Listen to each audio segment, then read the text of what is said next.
Hello friends, myself Anjali and today we will discuss about renal function test. Okay तो actual में renal function test क्या होता है और इसे कैसे परफॉर्म करते हैं उसके बारे में आज अपन डिस्कस कर रहे हैं। तो एक्चुअली ये वीडियो काफ़ी टाइम बाद आ रहा है बट ओके एक्सक्रीटरी सिस्टम से ये एक इम्पॉर्टेंट टॉपिक है। Okay renal function test actual में क्यों करते हैं? टू डायग्नोज द डिसीज़, किसी भी डिसीज़ के डायग्नोसिस के लिए अपन रीनल फंक्शन टेस्ट परफॉर्म करते हैं। ओके तो उसमें अपन रीनल फंक्शन टेस्ट के लिए कुछ चीज़ें जाननी ज़रूरी है, लाइक इसका फार्मूला क्या होता है या रीनल क्लियरेंस एक्चुअल में क्या होता है।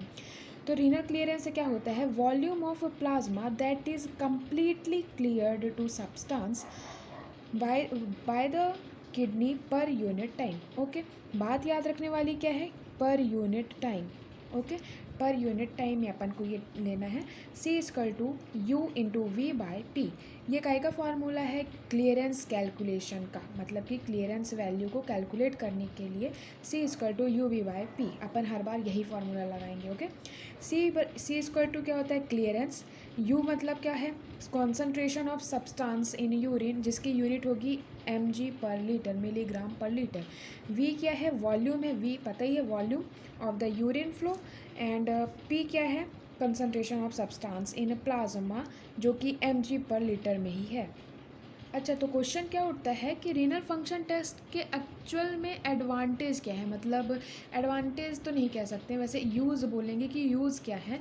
तो पहला चीज़ अपन क्या देखते हैं कि measurement of GFR, glomerular filtration rate, find the tubular reabsorption and secretion, या फिर अपन रीअब्जॉर्प्शन देखें या फिर सिक्रेशन देखें, या फिर calculate the renal blood flow, या फिर अपन रीनल ब्लड फ्लो को कैलकुलेट करें। ओके तो एक्चुअल में अब अपन एक एक बाय वन अपन डिस्कस करेंगे। पहला है मेज़रमेंट ऑफ GFR। ओके तो GFR के मेज़रमेंट या फिर उसके कैलकुलेशन के लिए क्या ज़रूरी है?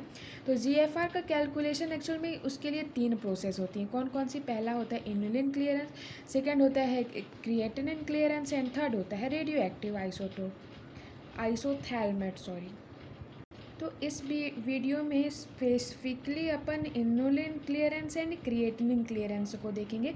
इन दोनों के बीच में क्या डिफरेंस होता है उसको भी अपन वन बाय वन डिस्कस करेंगे। ओके बट उसके पहले अपन को ये जानना ज़रूरी है कि किसी भी क्लियरेंस के लिए जो पर्टिकुलर सब्सटेंस है उसकी क्वालिटी क्या है ना? क्वालिटी क्या है, रिक्वायरमेंट होती है।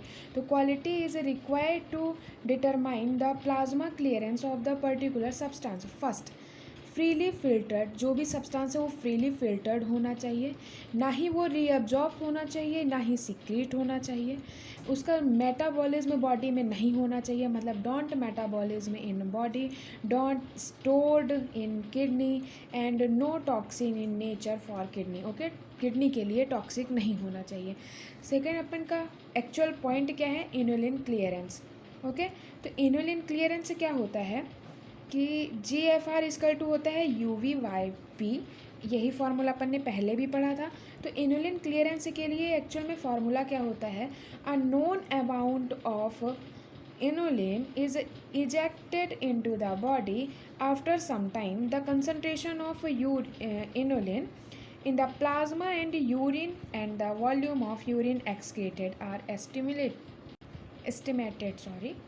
तो एक्चुअल में क्या होता है? बेसिकली इसका प्रोसेस क्या होती है कि इंट्रावेनस अपन इनुलिन इजेक्ट करते हैं, उसके कंसंट्रेशन को देखते हैं प्लाज्मा और यूरिन में।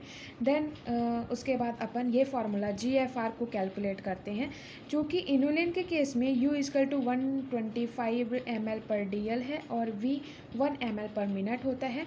तो जब अपन इसे कैलकुलेट करते हैं तो हमारे पास एक्चुअल वैल्यू 125 ml/minute मिलती है। तो याद होगा कि जो 125 है वो एक्चुअल में GFR होता है ना, GFR equal to 125 ml/minute। Okay तो अब अपन चूँकि इनुलिन क्लियरेंस देख रहे थे तो इनुलिन के बारे में भी जानना ज़रूरी है कि एक्चुअल में इनुलिन है क्या, ये कैसा सब्सटेंस है। तो इनुलिन जो है वो पॉलीमर है फ्रैक्टोज का, जिसे अपन फ्रैक्टोन बोलते हैं। और ये क्या करता है?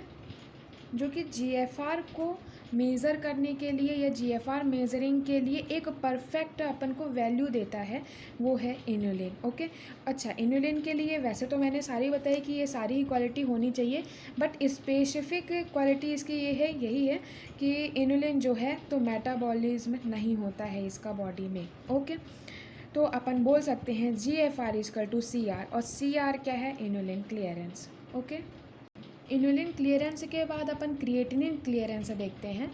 तो एक्चुअल में क्रिएटिनिन क्लियरेंस क्या होता है, जो कि होता तो GFR के कैलकुलेशन के लिए है, बट अपन इनुलिन को बेटर मानते हैं एज कंपेरेटिव क्रिएटिनिन के, बिकॉज उसमें मैंने पहले ही बताया कि एक 125 अपन को वैल्यू मिल रही थी, जो कि एग्जिट GFR की वैल्यू होती है। क्रिएटिनिन में एक्चुअल में क्या होता है कि जो GFR का मेज़रमेंट है ना, वो थोड़ा ज़्यादा मिलता है, जो कि जैसे 125 टोटल होता है तो 125 से ज़्यादा, थोड़ा ज़्यादा मिलता है क्रिएटिनिन क्लियरेंस का। बट मैंने लिखा है ना कि क्लिनिकली एंड कॉमनली यूज्ड अगर कोई प्रोसेस है, कोई क्लियरेंस है, तो वो है क्रिएटिनिन क्लियरेंस। ओके, तो क्रिएटिनिन क्लियरेंस जो है वो कॉमनली यूज़ किया जा रहा है। क्यों किया जा रहा है? Because creatinine is already present in body fluid. मतलब क्या है कि क्रिएटिनिन जो है हमारे बॉडी फ्लूइड में पहले से प्रेजेंट है, लेकिन इनुलिन क्या था, इनुलिन हमारे बॉडी में तो बन नहीं रहा था, हमारे बॉडी में पहले से प्रेजेंट नहीं था, तो हमें उसे IV इंजेक्शन देके उसे इंजेक्ट करना पड़ा बॉडी में, तो थोड़ा सा वो अपने लिए फ्रेंडली नहीं है। That's why upon inulin clearance के कंपैरेटिवली क्रिएटिनिन क्लियरेंस ज़्यादा करते हैं, क्योंकि ये कॉमनली यूज़ है, यही है। ठीक है, देन अपन वैसे तो अपन का टॉपिक फ़िलहाल ख़त्म हो गया है, बट हाँ एक चीज़ और बच रही है, tubular secretion and renal blood flow. याद है मैंने आपको आउटलाइन में 3 चीज़ें बताई थी। पहला बताया था कि GFR का कैलकुलेशन, ओके। सेकेंड पॉइंट मैंने बताया था ट्यूबुलर सिक्रीशन, और थर्ड बताया था रीनल ब्लड फ्लो। ओके, तो ये अपन एक्चुअल में इसे ये टॉपिक ना बोल के PAT क्लियरेंस भी बोलते हैं, सॉरी PAH क्लियरेंस। ओके, तो PH क्लियरेंस एक्चुअल में क्या होता है कि अगर अपन बात करें, जस्ट वेट में थोड़ा पेंसिल ले लूँ। ओके, तो अगर अपन यहाँ पे एक फिगर की बात करें, वैसे तो मैंने उस पर बनाया था, बट फिर भी अगर अपन बात करें यहाँ पे, तो ये अगर अपन का GFR कैलकुलेशन के लिए क्या है, बोमन कैप्सूल है, that C glomerular capsules. Okay, ये अफरेंट और इफरेंट है ना, एफरेंट का डायमीटर ज़्यादा, इफरेंट का डायमीटर कम। फिगर काफ़ी बकवास है खैर, लेकिन ओके समझने के लिए। ये अफरेंट आर्ट्रियोल है और ये इफरेंट आर्ट्रियोल, इसका डायमीटर ज़्यादा, इसका कम, है ना। तो क्या होता है जब यहाँ पे प्रेशर बनता है, तो हमने पढ़ा था इसके पहले कि जब अपन यूरिन फॉर्मेशन वगैरह भी पढ़ते हैं, वहाँ पे 3 प्रोटीन पढ़ते हैं, तो यहाँ पे हम देखते हैं कि तीनों प्रोटीन का अलग अलग वे पे कुछ प्रेशर होता है, लेकिन लास्ट जो हमारा राउंड फिगर में जो प्रेशर मिलता है हमें, वो डाउनवर्ड होता है, जो कि पॉजिटिव होता है। ओके, ये तो ठीक है, अपन यूरिन फॉर्मेशन में पढ़ लेंगे। ओके, तो यहाँ पे क्या होता है, जो हमारा यहाँ पे GFR मिलता है ना, वो हमें 20% ऑफ RPF, मतलब रीनल प्लाज्मा फ्लूइड के बराबर मिलता है। ओके, तो यहाँ पे अपन अगर नॉर्मली बोलना चाहें तो अपन बोलेंगे कि GFR इक्वल टू, लिख सकते हैं अगर बोले तो, GFR equal to 20% of renal blood flow.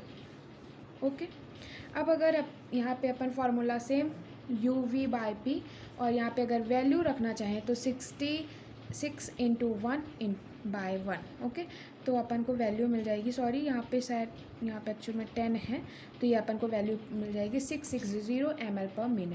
Okay, अब अपन को मेन एक्चुअल टॉपिक हमारा क्या है, ये एक इम्पॉर्टेंट टॉपिक बन जाता है, फिल्ट्रेशन फ्रैक्शन किसे कहते हैं। ओके, तो फिल्ट्रेशन फ्रैक्शन के लिए अपन को एक सिंपल सा फार्मूला याद रखना है, filtration fraction equal to GFR × 100 by renal plasma fluid.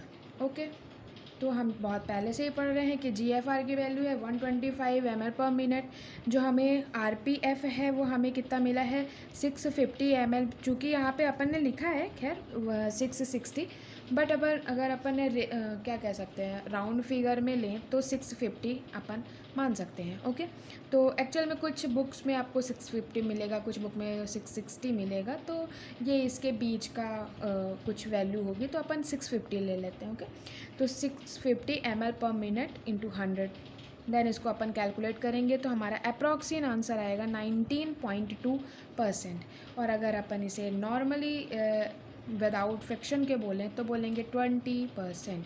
Okay, तो ये 20% क्या आया है, मैंने पहले ही बोला GFR equal to 20% of renal blood flow. Okay, तो normally filtration fraction varies from 15% to 20%। ठीक है, यही इसी रीज़न से अपन यहाँ पे 15% बोल रहे हैं। ओके, राउंड फिगर में अपन का आंसर आ रहा है, क्योंकि ये वेरी करता है species to species, animal to animal. Okay, तो आई होप कि आज का टॉपिक आपको समझ आया, काफ़ी सिंपल था। आई